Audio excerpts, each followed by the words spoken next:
We're breaking down 13 details you missed in the new Solo, a Star Wars story teaser trailers, and the biggest surprise is it exists! This is a legitimate film that is actually happening! But seriously, let's dive right into some of the details that you may have missed in the two new spots. After that rhythmic flipping of switches, we get a quick taste of what an even younger Han Solo was like. In the long teaser, a baby-faced Han tells us in voiceover about his time as a tween, running scams, and being a delinquent before joining the Imperial Academy to become the greatest pilot of all time. Now, in the shorter big game TV spot, we get an additional shot of what looks like a starbase or train station that also serves as an Imperial recruitment center. We never see his face, but from the side and back, we see what looks like a younger, tinier version of Han signing up with a recruiter to get himself off the streets, at least temporarily. Now, we also spotted an unassuming droid that could very well be R2-D2 hanging out in that recruitment center. What you doing, R2? Does this confirm our theory that Obi-Wan is going to cameo in Solo? Don't seem to remember ever owning a droid. Probably not. Next, we've seen Han taking Emilia Clarke's character Kira for a spin in a speeder. Check out her bob-length haircut here. It's much shorter than it is later on in the trailer, so we're thinking this might be a flashback to their slightly younger days, going for a drive and generally trying to impress the pants off each other.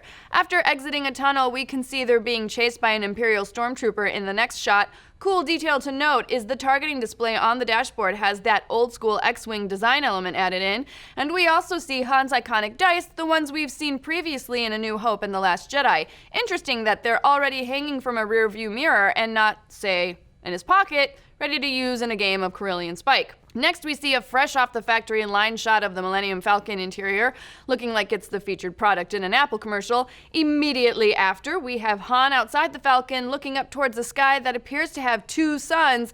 Could he be on Tatooine here? And if so, could this set up his first run-in with a certain Hutt? Yeah, but come on, touching his, like his belly, like, ugh. Then we move over to a beach with Woody Harrelson's Tobias Beckett character playing the Batman Nick Fury role and putting together a crew.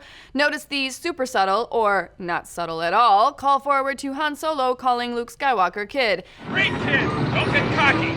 And speaking of that team Beckett's putting together, we get a quick roundup of the crew. Kira with a cool robot in tow, Lando, Tandy Newton, monkey pilot guy, and Han.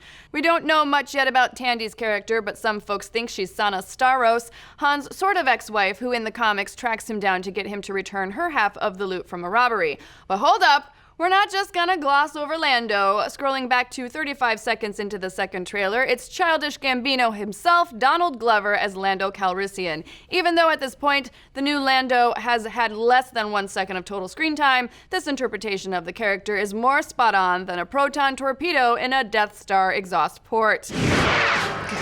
Next, it looks like Chewbacca's updated his outfit for the new film, replacing his single bandolier for a 1.5 bandolier getup. Side note, Chewbacca wore his traditional single bandolier in the original trilogy as well as the prequel trilogy, so it'll be interesting to see if we get some explanation for his new outfit in Solo. Later on in the trailer, we got a shot of Lando flashing an intergalactic peace sign at his new robot bestie before they simultaneously kick the Falcon's engines into hyperspace.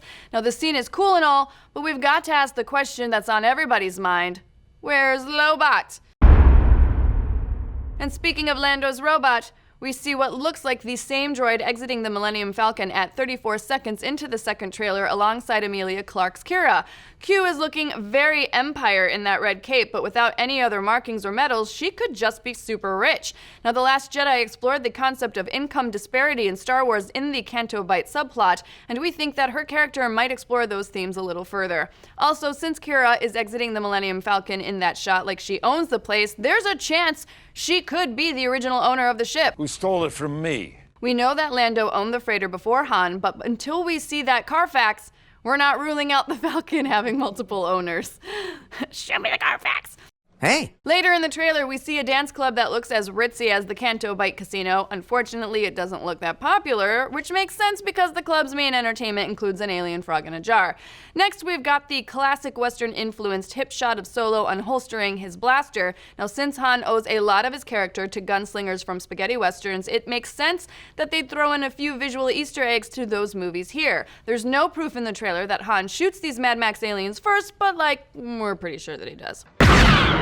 And finally, to close out the trailer, we've got the flat radar dish sporting Millennium Falcon making what a lot of people believe is the famous Kessel Run. It's worth noting the color of the Falcon is more white and blue than the gray rust that we're used to, plus there is no gap in the nose of the ship. If this really is the Kessel Run, it looks a lot different than what we've seen in the EU, where the run was depicted as taking the Falcon around the Maw Black Hole cluster and through the Pitt asteroid field. This trailer's supposed run features a monster with tentacles so big, I'm not saying it. You read it. No. I'll read it. Good, read it. All right. Why don't you read your joke, Here we go. B-Comp? Here we go. With tentacles so big, they might as well be called 11-ticles. Hey! See, you guys blame me, but it's not me. It's him. Though this teaser doesn't give us much specific information on the standalone Solo film, what is there has potential. Plus, it proves that the film actually exists and isn't just a front for a Disney Ron Howard money laundering scheme, so that's something, right? But what do you guys think? Are you excited for Solo, a Star Wars story? Is there anything we missed in the teasers? And do you prefer Chewie with 1 bandolier or 1.5 bandoliers? Let's discuss. Also, be sure to like and subscribe. And speaking of Star Wars, did you catch our latest Nerdist Presents where Darth Vader teaches you about the power of branding? It's Masterclass meets the dark side, so check it out right now.